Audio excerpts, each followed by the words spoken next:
আমি তো জীবনের মূল্য কইরা তো আমি না খাই মরমু, এর জন্য আমি রাত্রে আসছি। ধান কাটতে মারা যায় কারণে ওরা ভয়তে চাঁদের আলোয় তো ধান কাটি। প্রচুর গরমের ভিতরে যদি আমরা কাজ করি ঘাম ঝরতে ঝরতে স্টক করার সম্ভাবনা। রাত্রে জ্যোৎস্নার আলোতে ধান কাটে নেই।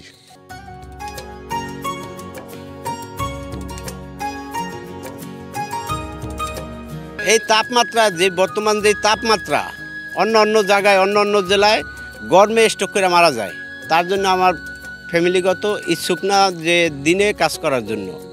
আর কৃষকও রাজি না, মানে বদলা যে খুঁজি তারা তো আসবেই না। এখন ধান লাগাইছি, এখন ধান যদি আমি আমার সম্পদ শেষ ভরসা বছরের ফসল, এটা হলো আমার আহার, এটা যদি আমি না উঠাই তাইলে আমি খাবো কি?